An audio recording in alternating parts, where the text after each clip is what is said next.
Yun, magandang araw po sa inyo lahat, Luzon, Visayas, Mindanao, pati na rin po sa mga kababayan nating OFW dyan. Welcome po sa panibagong reaction video dito sa Makapili TV. Ngayon, ito yung pagkikwentuhan natin, itong Quad Committee, saan itong si GM Garma, kanilang pinakulong nila, pinasight in contempt dahil sa hindi nila nagustuhan yung mga sagot ni GM Garma. So, kagaya nung ginawa kay Superintendent Padilla, yung warden po. So, ilang beses siyang pinasight in contempt dahil kumbaga hindi niya sinasagot yung tanong nitong mga bata ni Tambi na gusto nilang marinig na sagot. Diba? Ilang beses doon sinabi na sabi nung inmate na narinig daw niya na tumawag daw si Pangulong Duterte sa kanya para i-congratulate. Tapos, di ba, idininay niya yon na tumawag si Pangulong Duterte. So, hindi naniwala sa kanya itong mga bata ni Tambi at sinabihan siyang nagsisinungaling daw. So, ang ending, pinasight in contempt siya. So, twice siyang pinakulong dahil, kumbaga nanindigan siya na, na hindi kasama o hindi niya nakausap si Pangulong Duterte. So, itong last hearing nila, so, parang bumaliktad na si Superintendent Padilla. So, inayunan niya na yung kwento nung inmate na sinasabing tumawag nga raw sa kanya si Pangulong Duterte. Pero kung pakikinggan nyo yung kanyang sagot, sabi niya doon sa affidavit niya, may tumawag daw sa kanya at ayon daw sa boses, si Pangulong Duterte daw yun. So, kung iintindihin mong maigi doon sa sinabi niya, wala naman direktang pagturo kay Pangulong Duterte kasi ayon lang sa boses eh. Hindi naman niya sinabi na tinawagan siya ni Pangulong Duterte. So nag-base na lang siya dun sa kwento ng inmate na sinasabi na narinig niya may tumawag sa cellphone daw ni Superintendent Padilla at kaboses daw yon ni Pangulong Duterte. Kaya inassume niya si Pangulong Duterte yung kausap niya at kinongratulate siya dun sa kanilang tinrabaho, dun sa pagtaob doon sa tatlong Chinese drug lord. So, ang ending, hindi na po pinasight in contempt si Padilla dahil, siyempre, yun yung gusto marinig na sagot ng mga bata ni Tambi. So, ngayon, itong kay GM Garma, idinidikit nila na, kumbaga, malapit or close si itong si GM Garma kay Pangulong Duterte. Pero doon sa mga tanungan kasi, alam niyo yung tanong na may double meaning na parang nilalagyan ng malisya yung pagiging, I mean, yung pagkaka-appoint niya, yung pagpunta niya sa mga iba't ibang department ng CIDG. So, binibigyan nila ng malisya or binibigyan nila ng ng koneksyon. Kasi, ang malinaw sa affidavit kasi, na si GM Garma raw yung nag-utos para tsugiin, itaob yung tatlong Chinese drug lord. So, kailangan i-connect nila na malapit itong si GM Garma kay Pangulong Duterte para alam niyo yun, maibali nila yung kwento. Kasi kung pasisinungalingan ni GM Garma na malapit sila ni Pangulong Duterte, so hindi tutugma doon sa script nila na may tuturo si Pangulong Duterte. Kaya ang ending, pinasight in contempt din nila si GM Garma dahil hindi nila gusto yung sagot niya dahil kumbaga hindi yun naaayon do sa kwentong gusto nilang mangyari. So ito, panoorin po natin tong video na to para makita ninyo kung paano nila kumbaga, kung paano nila talagang idiin o parang paano nila bibigyan ng malisya yung mga tanong nila at bakit siya sinight in contempt dahil hindi niya sinasagot yung tanong nitong mga bata ni Tambi na alam niyo yun, yung magdidiin kay Pangulong Duterte. So ito, panoorin po natin itong video na to. Pero kung hindi ka pa nakasubscribe sa Makapili TV, baka pwedeng pakipindot muna yung subscribe button at the same time. Palike na rin po ng video, wala naman pong bayad dyan. Kaya pindot na. So ito, panoorin po natin itong video na to. Kumbaga dito, obserbahan ninyo kung paano magtanong itong mga bata ni Tambi. Tandaan nyo, ano to, Senate, Congress hearing to for inquiry to. In aid of legislation lang dapat to, pero sila na yung nagsasabi kung ikaw ay nagsisinungaling o hindi. So, nasa kanila na yung judgment kung ikaw ba ay guilty or not guilty. Parang ganun ang nangyayari. So, sa kanila, kapag hindi yun naaayon sa gusto nilang yung sagot mo hindi naaayon sa kanila, tatawagin ka nila sinungaling. Pero kung kagaya ni Superintendent Padilla na bumaliktad ka, o binago mo yung statement mo, yung affidavit mo, ligtas ka na at hindi ka nagigisahin. So ito, panoorin po natin ito. Hearing the answers of Colonel Garma, Ms. Garma kanina, with regards to question of deployment, na napaka-juicy yung mga posisyon from DI, tsaka puro lahat Davao, ang assignment except sa Cebu. Dito, tinan nyo, kini-question niya yung mga position na nakuha niya o sabihin natin na ibigay sa kanya. So, pinalalabas nila rito na yung position na nakuha niya is parang ibinigay sa kanya dahil malapit siya kay Pangulong Duterte. So, hindi nila tinitingnan muna ano ba yung qualification. Parang dito pinalalabas nila sa mga later part ng video na to kasi tinanong siya ni Representative Luis Troy yata yung pangalan mo. So, tinatanong yung academic background niya, ano ba yung mga naging na-achieve niya during that time na after niya graduate, nasa PNP na siya. So, tinatanong yung background niya. So, para sa kanila, hindi qualified itong si GM Garma na maging PCSO, chairman, mapunta sa CIDG, mapunta dun sa presinto ng Davao, tapos balik ng Kamkrame. So parang doon, tinibigyan na nila ng kulay kung bakit siya yung in-appoint, bakit niya nakukuha yung mga gusto niyang, sabi natin, mga destinasyon ng pagde-deploy niya. Siyempre, pag pulis ka, di ba? Especially kung mayroon ka ng rango, diba, na-assign ka sa mga iba't ibang lugar. So, dito, parang kini-question nila na bakit sa Davao siya napupunta, babalik ng Metro Manila, tapos babalik ng Cebu, Davao. So, doon lang umiikot yung assignment niya. So, doon, binibigyan kasi kumbaga, binibigyan nila ng malisya or binibigyan nila ng parang, ano bang meron, bakit ikaw yung ina-appoint? So, kini-question nila yon. Kaya dito, ang tanong nila, kaya nga tinatanong itong congressman na to na bakit sa iyo ibinibigay yung mga magagandang posisyon, yung mga magagandang pwesto na yan. Bakit hindi sa iba? Anong bang meron sa iyo? Bakit ikaw yung sa iyo inappoint yan ni Pangulong Duterte? So, panoorin po ulit natin to. Tapos nag-schooling, tapos early retirement. Again, can you state when was the date or the year that you retired? That's June of 2019, Your Honor. June of 2019. When did you assume as PCSO chairman? July 15 of 2019, Oh, Your Honor. 1 month lang. Di ba? Tama? 1 month? 15 days, I think, Your Honor. Oh, 15 days pa. Sobra. Now, during the interpellation, Mr. Chairman, ng mga members kanina. So, yun, tulad yun. Di ba? After niyang mag-early retirement, within 15 days, na-appoint siya bilang PCSO chairman.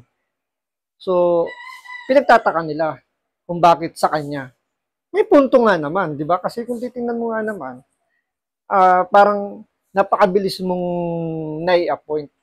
Within 15 days, after mo mag-early retirement, siyempre, pag early retirement ka, may makukuha ka, andyan yung magma-monthly pension ka na. So, parang sa kanila, in 15 days, nai-appoint kagad sa'yo, yung position as general manager ng PCSO. So, may punto naman na questionin. Pero yung punto kasi nung pagki-question nila, Iba yung ano eh, alam mo yung may something silang gustong makuha. Bakit ikaw yung in-appoint bilang GM ng PCSO? Ma'am Garma, Miss Garma, keep on denying that he's close to the former president. So yun, tingnan nyo yung statement niya na dinideny daw ni Madam Garma, ni Ma'am, yung pagiging close daw nila ni Pangulong Duterte. So, when you say kasi close, depende kasi, di ba? Parang ang dating kasi double meaning yung close eh.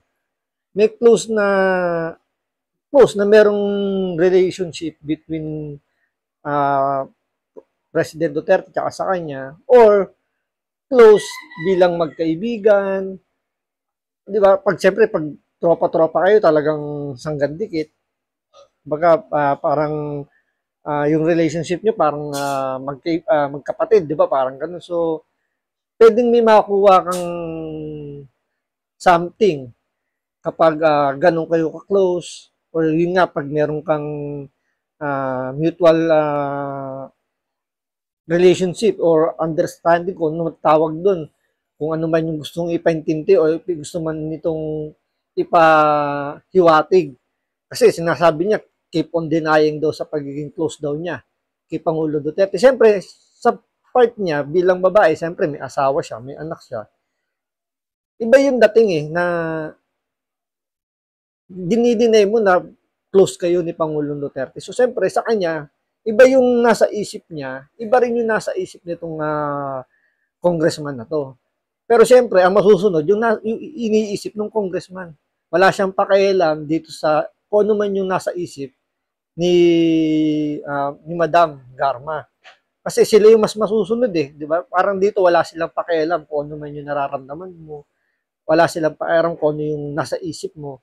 Basta sila strict focus lang sila o stick lang sila do sa plan nila na tayo lang ang masusunod dito. Kung ano yung sasabihin natin, yun ang tama. So, dito, binibigyan niya ng ibang kahulugan yung pagiging close. Kaya hindi niya masagot dito kaagad. Hindi niya lang kasi matanong dito na, sana tinanong niya na, what do you mean po na close kami ni Pangulong Duterte? Sa anong point po ba ninyo gusto tingnan yung pagiging close namin? Siguro dahil natatakot din siya, na baka i-cite in contempt siya kung, alam niyo yun, kasi parang pa-question din yung tanong mo eh. Kasi ang gusto mangyari dito ng mga bata ni Tambi, sagot mo lang dito, oo, hindi lang, hindi ka pwedeng mangatwiran. Dahil pag nangatwiran ka rito, malamang sa malamang, isa-cite in contempt ka. Kaya kung isipin nyo, di ba, dito, bakit hindi nila rito bakit din nila imbitahan dito si Pulong Duterte, si Congressman Pulong, na isa rin sa sinasangkot ng mga inmate na may connection daw dun sa magnetic lifter na may kontrabando sa loob. Diba? Kasi si Pulong, malamang sa malamang, ano yun eh, papalag yun eh. Pero hindi nila iniimbitahan kahit ilang alam ko, ano na siya dyan, di ba? Nagbigay na siya ng letter na gusto nga niya, parang nagbigay siya ata ng, parang ini-inform siya na pwede siyang umattend dyan sa Quad Committee, pero until now, hindi pa siya iniimbitahan para umupo bilang resource person. Pero itong mga kinuha nilang resource person ngayon, ang gusto nilang mangyaring sagot lang is o hindi. Tuloy natin to. Diba? Kasi sabi mo lang lagi, maybe. Binigyan ka ng posisyon, tingnan mo. You check the record. 10 years pa yung supposedly before you retire, 10 years ka pa, but you opt to early retirement. Tapos, wala pang 1 month, sabi mo nga, 15 days, bigla ka nag-PCSO. Tapos, itong tinanong ka kanya, sabi mo, are you close to the president, former president? Ang sagot mo, because of those promotions, sabi mo, is maybe, not maybe. Now, I ask you. Tulad yan, ang sagot daw maybe. Siguro. Kasi hindi nga niya mai-confirm kung ano ba yung ibig niya sabihin close to sa presidente. Kasi double meaning eh. Diba? Kahit naman sino pwedeng mag-deny. Hindi naman niya mai-deny dahil nga kilala niya si Pangulong Duterte. At siya yung nag-appoint sa kanya. So, hindi naman pwedeng sabihin na hindi siya close o hindi siya kilala. Kasi hindi naman siya i-appoint kung hindi siya kakilala ni Pangulong Duterte. So, maybe dahil sa performance niya sa trabaho niya, kaya siya yung in-appoint bilang GM ng PCSO. Kasi ang makakaalam lang naman yan, si Pangulong Duterte. Sino ba yung nag-a-appoint? Hindi naman si Garma yung nag-present sa kanya na i-appoint yung sarili niya. So, ang may prerogative diyan kung sino yung mag-a-appoint at sino yung i-appoint, yung presidente lang. Tulad na lang si sige, magbigay tayo ng example na bakit si Harry Roque, 'di ba? In-appoint ni Pangulong Duterte na maging spokesperson.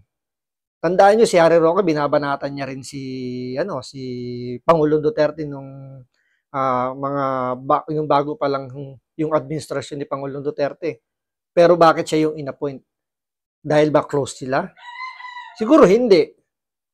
Lagi nga siyang binabanatan eh. Pero in-appoint pa rin siya para maging spokesperson kasi nakikita niya na mahusay mag-deliver to ng mga information na galing sa opisina. So, kumbaga parang nakita niya na kaya nitong humawak ng ganong departamento. Sa pang-example dyan, si Nograles. Alam niyo ba yung Nograles na yan, kumbaga, kalabang mortal sa politika ng mga Duterte sa Davao. Pero bakit yung isang Nograles, in-appoint niya bilang part ng kanyang gabinete? Dahil ba close sila? Hindi rin. Dahil nakita niya, alam niya na may kakayanan. Kumbaga, hindi tumitingin si Pangulong Duterte kung saang political nakaside to. Hindi niya tinitingnan yun. Kahit maging dilawan ka pa, as long as sa tingin niya, kaya mong hawakan yung departamento at maayos yung trabaho mo. Kaya nga mapapansin nyo, wala siyang sinibak na mga nakaupong mga dilawan. Di ba? Kasi sa kanya, magtrabaho kayo ng maayos, wala tayong pag-uusapan. Pero dito, kini-question nila yung pagkaka-appoint niya bilang PCSO chairman. So dahil sa pagkaka-appoint niya within 15 days lang after ng kanyang early retirement, so binibigyan nila ng kahulugan na close ka kay Pangulong Duterte kaya ka in-appoint. Ngayon, dahil close kayo, ikaw yung nauutusan para magtumba o itumba yung tatlong Chinese drug lords. So, kitang-kita nyo rito na talagang itong quad committee na to binuo para lang sa mga Duterte. Hindi to binuo para, alam nyo yun, mag-investigate in aid of legislation. Hindi naman kasi sila korte. Yan ay laging sinasabi nga nila ng ibang maraming abogado na naaabuso yung kapangyarihan nitong Kongreso. Even yung Senado naaabuso rin yan. Ginagamit yan ng mga senador na panakot na isa-cite in contempt kapag hindi nagustuhan yung, kumbaga hindi nila makuha yung gusto nilang sagot. Pero ang pagkakaiba lang kasi dito sa humahawak ngayon itong quad committee na to, marami sila dyan, kailangan nasagot mo lang, oo, hindi. Pero kailangan puro oo. Hindi pwedeng kumontra dun sa sagot nila, sa gusto nilang marinig na sagot kasi isa-cite in contempt ka. I will ask you, are you special and close to the President? Former President? O, tulad ngayon, nadagdagan na yung tanong, are you special or close to the President? So magkaiba na, nadagdagan na naman yung tanong na medyo double meaning. Special ako or close ako kay Pangulong Duterte. Bakit? Bakit kailangan maging special ako? Bakit kailangan maging close ako sa sa Presidente? Parang inandapin kasi dito kay GM Garma, kay Madam. So siyempre, gaya nga sinasabi ko sa inyo pamilyado yan may asawa, may anak. Siyempre, iba yung dating. Kapag sinabi mo na ako close ako, special ako sa presidente. So, yung iba, siyempre, isipin, yung pagiging special or close mo is merong something na hindi lang close bilang katrabaho or kung ano man yun, di ba? So, siyempre, lalo na sa ating mga Pinoy, iba ang ibig sabihin pag sinabing close. Di ba? Hindi yun yung, yung close ng kahit na magkakaibigan, di ba? Pag nakikitang medyo iba yung closeness, binibigyan ng meaning. What more dito na hindi naman sila magkakilala. So pag binigyan mo ng ibang meaning yung pagiging close o yung special, iba yung nasa isip ng mga Pilipino. Real talk tayo, hindi yan talagang may iwasan. Kaya yun yung kumbaga ito yung nakikita natin na yun yung pinatutunguhan ng tanong nito mga bata ni Tambi. President? Yes or no lang po? Walang personal. Yes or no lang po? Kasi lahat-lahat eh. Ewan ko kung special ako. Tingnan nyo, sasagutin to ni GM Garma ng patanong muna. Para kung baga gusto niya i-clarify, ano bang ibig nyo sabihin? Kasi naguguluhan siya dun sa sa pagiging special, tsaka sa pagiging close. Ano bang meaning? Ano bang ibig nyo sabihin? Parang yun yung gusto niyang itanong dito. Kasi tingnan mo yung facial expression na, ano ba? Ano bang klaseng special? Ano bang klaseng ah closeness yung gusto mo? Di ba, kalimbawa, di ba, yung nga, pag magkaibigan, kung yung ibang kaibigan mo, hindi mo naman binibigyan ng something tulad ng chocolates, tapos meron kang isang special friend, tulad yan, special friend, di ba, na binigyan mo ng chocolates. Siyempre, yung ibang mga kasama mo, ibang kaibigan mo, iba na yung tingin sa'yo na, uy, anong meron? Bakit binigyan mo ng chocolates? So, special 'di ba? Parang tingnan niyo iba na kaagad yung dating do'n. So, dito gano'n din yung nasa isip dito ni Madam Garma. Kaya nga yung facial expression niya, tingnan niyo parang ano bang klaseng special? Ano ba yung ibig niyong sabihin? Oh, why can't you answer? Simple lang tanong ko. Are you close to the former president? Because that's why you've been given a juicy position where in fact, 1 month, wala pa nga, 15 days ka lang nag-retire, ng PCSO, chairman ka na kagad. Sige nga. Yes or no? Why can't you answer? Oh, Mr. Chairman, since Because, Mr. Chair, Oh, why? What? I do not... I do not na naman. No, Mr. Chair. Oh, sige nga. Because you said, am I close or special to the President? Yeah, you're close to the president. Or special. Kasi, tanungin mo yung lahat mga classmates mo. Ako, mama, mga classmates mo, ikaw ang tumulong for their promotion during the time of President Duterte. That's why... Di ba? Yun yung naguguluhan siya. Ano bang ibig mong sabihin doon sa pagiging special tsaka sa close? So, dahil tinulungan daw niya, base sa kwento nito nito ni congressman na to, na sabi niya, tinulungan pa raw ni GM Garma yung mga classmate niya para sa promotion. So, hindi natin alam kung totoo. So, kwento lang naman niya yun. Hindi pa naman natin verified kasi wala namang binanggit na pangalan kung sino-sino yung mga sinasabing natulungan daw na ma-promote yung mga kaklase niya, mga sinasabi niya. Pero yung pagkaka-appoint sa kanya is binibigyan talaga ng something dahil special ka kay Pangulong Duterte, kaya ka in-appoint in 15 days after mo mag-early retirement, ibinigay sa'yo yung pagiging PCSO chairman. So yun yung niya, kumbaga, hindi ka in-appoint dahil sa academic performance mo or yung performance mo bilang pagiging police.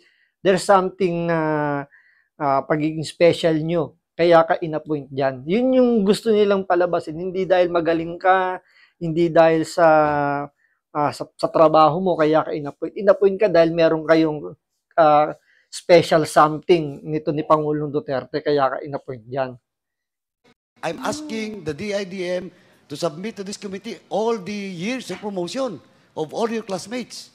Now, ang question ko ngayon, diretso na. I hope you will answer truthfully.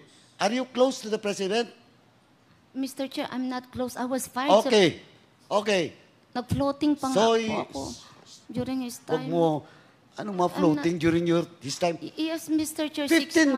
Oh, tulad yan, di ba? Sinagot na siya. Anong ending? Hindi siya pininiwalaan. Ano bang gusto mo marinig na sagot? Siguro kung sumagot siya na, opo, close kami ni Pangulong Duterte. So baka sinabi niya, that's it, tapos na. Okay, uwi na. Dahil nga sumagot siya ng hindi yun ang gusto nilang marinig na sagot. Hindi pa rin siya, hindi siya naniwala. Di ba? Kaya nga tong dito, ano bang ibig niyo sabihin sa pagiging close tsaka sa special? Yun yung gustong liwanagin dito ni GM Garma. Days lang na nag-retire ka, nag-PCSO chairman ka, for all those qualified. Sandali. Ano naman pakialam niyo yun? Anong pakialam niyo doon kung siya in-appoint ni Pangulong Duterte? Diba? Karapatan ng Pangulo, i-appoint kung sino nila gustong i-appoint. Dapat kinwestiyon nyo rin bakit nilagay nila si Sal Panelo bilang bilang Chief Legal Counsel, si Harry Roque, bakit siya ang nilagay na spokesperson, si Senator Bato, dapat kinwestiyon nyo rin bakit si Bato nilagay yung PNP chief, si Senator Bongo, bakit siya ang nilagay na special assistant to the president. Hindi yung kikwestiyonin nyo, prerogative, kapangyarihan ng presidente, yung bakit nyo kikwestiyonin? Di sana questionin lahat ng mga inappoint ng presidente. Dito, dinidiin lang talaga nito nila si Garma kasi yun yung script na gusto nilang mangyari dahil ang pinaka-main character kasi dito na nag-utos daw di umano para tsugiin yung tatlong Chinese drug lord is si Garma. Siya yung nagbigay daw ng order kasi yun yung tumawag daw kay ex-Warden Padilla na sinabi nga na wag mong pakikialaman at kukunin namin yung tatlo. So wala talagang sabihin natin first hand na nag-utos na si Pangulong Duterte nagsabi na tsugiin niyo yung tatlo. Kay Pangulong Duterte nag-congratulate lang base daw dun sa boses na tumawag lang. So, kumbaga hindi nila ma-connect ng todo. So, gagamitin nila itong si Garma na pagiging close daw kay Pangulong Duterte para palabasin na si Pangulong Duterte ang nag-utos kay Garma na itsugiin yung tatlong drug lord. So, yun yung pinaka buod nitong kwento na to. So, ang ending, dahil nga hindi nila nagustuhan yung sagot ni GM Garma, pinasight in contempt nila. So nakiusap dito si GM Garma dahil sabi nga niya hindi siya nagsisinungaling. Dahil kailangan din niyang umuwi dahil nga yung anak niya may kondisyon. So hindi pwedeng wala siya doon sa tabi dahil 3 times na raw yun may ginawang hindi maganda na kailangan talaga ng kanyang full attention. So ang ending, hindi pa rin nakuha itong mga senador na to at itong congressman na to ay naghugas kamay na parang ibinigay na yung desisyon kung isa-cite in contempt si Garma. So, nagbutuhan, ibinigay na lahat doon kay Garma. So, cite in contempt siya. So, abangan natin sa mga sunod na video kung anong mangyayari dito. So, maraming salamat sa panonood. Ingat po kayo lagi. God bless.